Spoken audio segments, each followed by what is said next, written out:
মধ্য দিয়ে ইসরায়েল জুড়ে শত শত মিসাইলের হামলা শুরু করে ইরান। তবে দিন দিন দখলদার দেশটিতে হামলার মাত্রা আরো জোরালো করেছে। আকাশে এই রহস্যময় আঁকিবুকি প্রকৃতির কোনো খেয়াল নয়। ইরান রাতে প্রথমবারের মতো ইসরায়েলের দিকে নিক্ষেপ করেছে তাদের সবচেয়ে ভয়ঙ্কর মিসাইলের অন্যতম সেজ্জিল। আর এই নিয়ে তৈরি হয়েছে তুমুল আলোচনা। ইরানের মিসাইল ভান্ডার থেকে বের হচ্ছে একের পর এক ধ্বংসাত্মক অস্ত্র।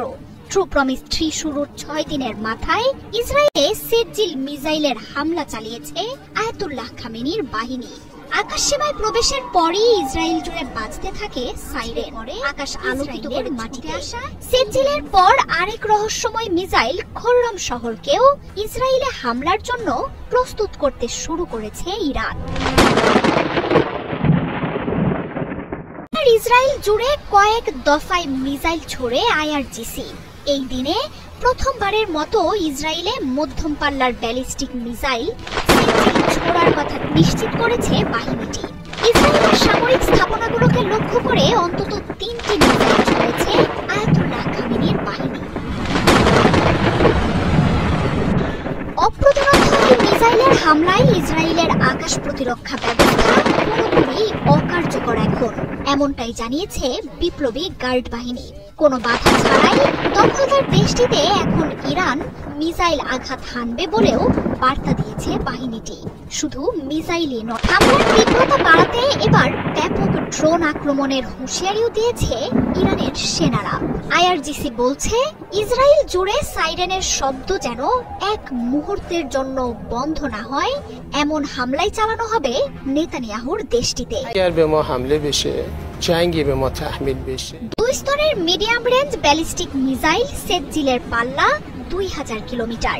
2008 সালে প্রথমবারের মতো মিসাইলটির পরীক্ষা চালায় ইরান। 700 কেজির বেশি বিস্ফোরক নিয়ে সব প্রতিরক্ষা ভেদ করে লক্ষ্যবস্তুতে নির্ভুল হামলা চালাতে পারে সেজ্জিল।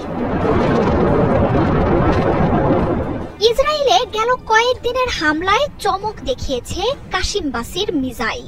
ইরানের মিসাইল ভান্ডারে যোগ হওয়া সবচেয়ে নতুন এই মিসাইল একের পর এক হামলায় আকাশ প্রতিরক্ষাকে গুঁড়িয়ে ইসরায়েলের বিমান ঘাঁটি, সামরিক স্থাপনা, অস্ত্র কারখানায় আঘাত করে।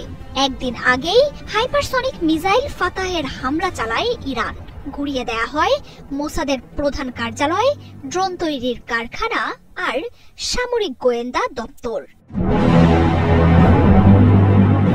এমন সব শক্তিশালী মিসাইলের হামলায় এমনিই ধুঁকছিল ইসরায়েলের আকাশ প্রতিরক্ষা। বুধবারই বিভিন্ন গণমাধ্যম জানায় ইরানের মিসাইল শনাক্ত করার মতো পর্যাপ্ত ইন্টারসেপ্টরও নেই নেতানিয়াহুর হাতে। এর মধ্যেই ইরানের মহাশক্তিধর সেজ্জিল মিসাইলের হামলা ইসরায়েলের আকাশ প্রতিরক্ষাকে একেবারেই ধ্বংস করে দিয়েছে। আর এখন ইসরায়েলের আকাশে ইরানের মিসাইল অবাধেই প্রবেশ করতে পারবে বলে জানিয়েছে আইআরজিসি। গেল শুক্রবার ইরানে অপারেশন রাইজিং লায়ন শুরু করে ইসরায়েল। জবাবে অপারেশন ট্রু প্রমিস 3 মধ্য দিয়ে ইসরায়েল জুড়ে শত শত মিসাইলের হামলা শুরু করে ইরান। তবে দিন দিন দখলদার দেশটিতে হামলার মাত্রা আরো জোরালো করেছে আয়াতুল্লাহ খামেনির বাহিনী। এত বছর ধরে ইসরায়েলকে ধ্বংসে গড়ে তোলা মিসাইলের ভান্ডার থেকে বের করতে শুরু করেছে অপ্রতিরোধ্য শক্তির মিসাইলগুলো।